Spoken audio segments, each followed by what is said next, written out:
my dear brothers and sisters. For the past several days, the gospel is about Jesus criticizing the scribes and Pharisees. Last Monday, the Lord said, "This is an evil generation seeking for a sign."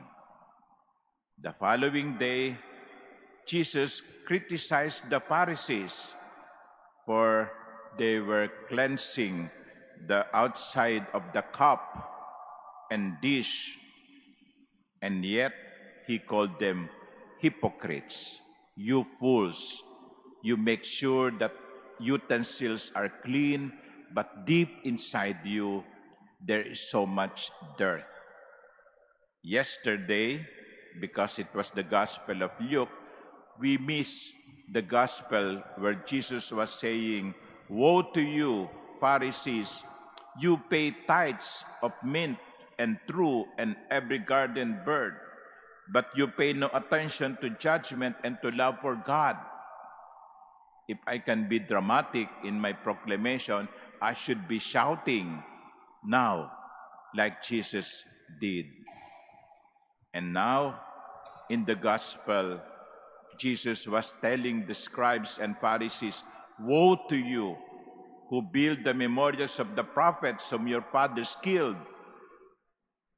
And to the lawyers, he said, "Woe to you." Galit na galit ang Panginoon. Inaaway ang mga eskriba at pariseyo. Pero anong layunin ng Panginoon?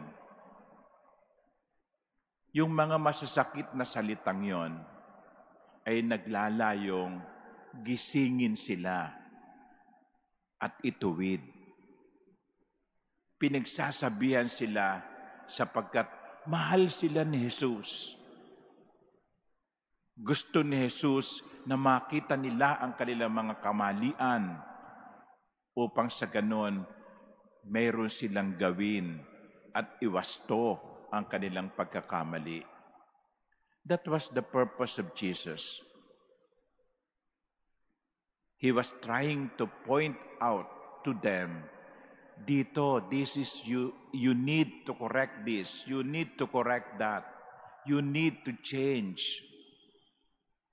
He was saying hurting words, not because he hated them, no, because Jesus loved them. He was concerned for their souls. Ano naging reaksyon ng mga eskriba at pariseyo?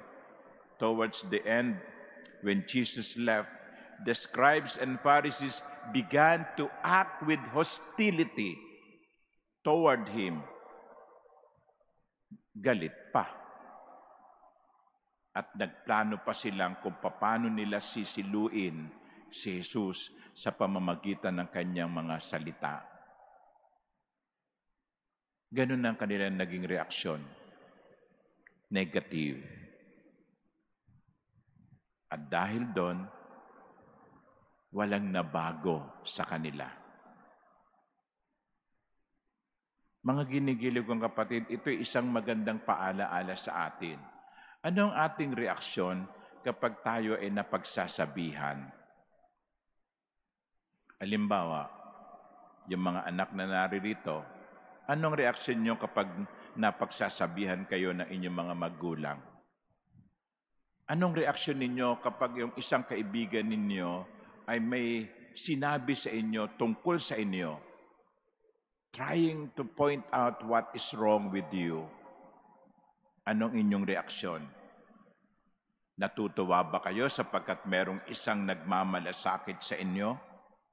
O naiinis kayo doon sa taong yon at sinasabi nyo, "Naku, naiinggit lang yan eh." Hinuhusgahan na natin kaagad na naiinggit o may galit sa atin, gusto tayong ibagsak. Maybe today we are being reminded by the gospel to be humble enough to accept our mistakes and to be open enough to change for the better. Huwag tayong tumulad sa mga Eskriba at Pariseo. Sarado ang isip, sarado ang puso, at dahil doon, walang nabago. Jesus loved them so much. He cared for them so much that He said those hurting words. Ganon din, lagi nating isipin, merong mga nagmamahal sa atin, kaya tayo ay napagsasabihan. Siguro kapag wala nang pumapansin sa atin, wala nang nagko-correct sa ating ginagawa, baka tanda na yon na wala nang nagmamalasakit sa atin. Let us be grateful for people who point out what is wrong with us. Then, kapag narinig natin yun, isipin natin, tama ba yung sinabi niya? Totoo ba yung sinabi niya? Let us examine ourselves.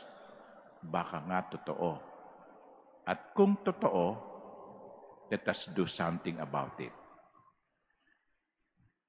Kung hindi naman totoo, sa palagay nyo, isa lang naman siyang nagsabi, no?